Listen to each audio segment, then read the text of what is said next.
ചെങ്കടലാക്കി CPM സംസ്ഥാന സമ്മേളനത്തിന് സമാപനം കുറിച്ചു. ചുവപ്പിന്റെ മഹാപ്രവാഹത്തിനാണ് ഞായറാഴ്ച പോരാട്ടങ്ങളുടെ ചരിത്രം പേറുന്ന കൊല്ലം സാക്ഷിയായത്. മാർച്ച് 6 മുതൽ 9 വരെ നടന്ന CPM സംസ്ഥാന സമ്മേളനത്തിന്റെ ബഹുജന റാലി കൊല്ലത്തെ ജനസാഗരമാക്കി. ജില്ലയിലെ കമ്മ്യൂണിസ്റ്റ് പ്രസ്ഥാനത്തിന്റെ കരുത്തറിയിക്കുന്ന 25,000 ചുവപ്പ് സേനാംഗങ്ങളുടെ മാർച്ച് നഗരത്തെ ആവേശത്തിലാഴ്ത്തി. വിവിധയിടങ്ങളിൽ നിന്നായി നിരവധി പേരാണ് സംസ്ഥാന സമ്മേളനത്തിന്റെ സമാപനത്തിന് ആശ്രാമം മൈതാനത്തെത്തിയത്. അതേസമയം 24ാമത് പാർട്ടി സമാപന സമ്മേളനത്തിൽ പുതുമുഖങ്ങളെ ഉൾപ്പെടുത്തി മുഖം മിനുക്കി CPM-ന്റെ സംസ്ഥാന സമിതി പുതിയ ചുവട് വെച്ചു. പുതിയ സംസ്ഥാന കമ്മിറ്റിയുടെ ആദ്യ യോഗത്തിൽ MV ഗോവിന്ദനെ വീണ്ടും സംസ്ഥാന സെക്രട്ടറിയായി തെരഞ്ഞെടുത്തു. കോടിയേരി ബാലകൃഷ്ണന്റെ നിര്യാണത്തെ തുടർന്ന് 2022 ഓഗസ്റ്റ് 22-നാണ് MV ഗോവിന്ദൻ സെക്രട്ടറി സ്ഥാനത്തേക്ക് എത്തുന്നത്. സമ്മേളനത്തിലൂടെ അദ്ദേഹം ആദ്യമായാണ് സെക്രട്ടറി സ്ഥാനത്തേക്ക് ഇത്തവണ തെരഞ്ഞെടുക്കപ്പെട്ടത്. 72 വയസ്സുള്ള ഗോവിന്ദന് അടുത്ത സമ്മേളനത്തിലേക്ക് എത്തുമ്പോൾ പ്രായപരിധി നിബന്ധനയിൽ വരും. കൂടാതെ CPM സംസ്ഥാന കമ്മിറ്റിയിൽ ഇത്തവണ 89 പേരാണ് ഇടം പിടിച്ചത്. ഇതിൽ 17 പേർ പുതുമുഖങ്ങളാണ്. PK ശ്രീമതി, അനാവൂർ നാഗപ്പൻ, AK ബാലൻ എന്നിവർ സംസ്ഥാന സമിതിയിൽ നിന്നൊഴിവായി. സൂസൻ കോടി, P ഗഗാറിൻ എന്നിവരെ സംസ്ഥാന സമിതിയിൽ നിന്ന് പുറത്താക്കുകയും ചെയ്തു. സൂസൻ കോടിയെ കരുനാഗപ്പള്ളിയുടെ വിഭാഗീയതയുടെ ഭാഗമായാണ് മാറ്റി നിർത്തിയതെന്ന് MV ഗോവിന്ദൻ സ്ഥിരീകരിച്ചിട്ടുണ്ട്. പൊതുസമ്മേളനത്തിൽ സംസാരിക്കുകയായിരുന്ന മുഖ്യമന്ത്രി പിണറായി വിജയൻ കേന്ദ്രത്തിന് നേരെ വലിയ വിമർശനങ്ങളാണ് ഉയർത്തിയത്.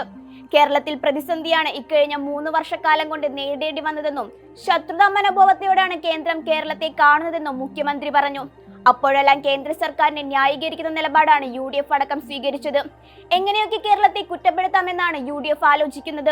മുണ്ടക്കൈ ചൂരൽമല പ്രശ്നത്തിലൊഴികെ UDF കേന്ദ്ര സർക്കാരിനെ ന്യായീകരിക്കുന്നുണ്ട്. ദുരന്തങ്ങളിൽ ഒരു സഹായവും ലഭിക്കാത്ത സംസ്ഥാനം കൂടിയാണ് കേരളം. മാധ്യമങ്ങളും ഇതേ നിലപാട് തന്നെയാണ് സ്വീകരിക്കുന്നതെന്നും മുഖ്യമന്ത്രി പിണറായി വിജയൻ ആരോപിച്ചു. മുഖ്യമന്ത്രിയുടെ പ്രസംഗത്തിനു ശേഷം സമാപന സമ്മേളനത്തിൽ ആശ്രാമം മൈതാനം ഒരു നിമിഷം മുഴുവൻ BJP-ക്കെതിരെ അലയടിക്കുന്ന കടലായി മാറി.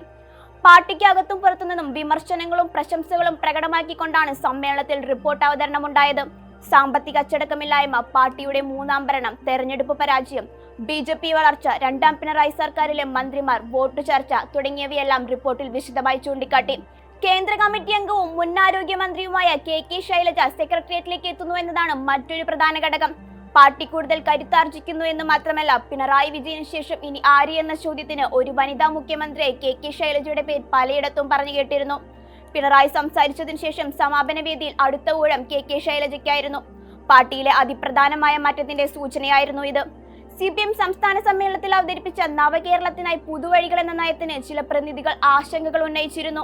അകത്ത് നിന്നുകൊണ്ട് മാത്രമേ നയരേഖ നടപ്പാക്കാനൊക്കുകയുള്ളൂ. സ്വകാര്യ പങ്കാളിത്തത്തിന് അനുകൂലമായ നയം, സെസ്സും ഫീസും പിരിക്കാനുള്ള നീക്കം തുടങ്ങിയവ ചൂണ്ടിക്കാട്ടി ഉയർന്നുവന്ന വിമർശനങ്ങൾക്കുള്ള മറുപടിയിലാണ് മുഖ്യമന്ത്രി വിശദീകരണം നൽകിയത്. വികസനത്തിന് ജനം അനുകൂലമാണ്. ജനങ്ങളെ വിശ്വാസത്തിലെടുത്ത് മുന്നോട്ടു പോകും. വിഭവ സമാഹരണത്തിൽ ജനദ്രോഹ നിലപാട് ഉണ്ടാകില്ല എന്നും മുഖ്യമന്ത്രി ആവർത്തിച്ചു.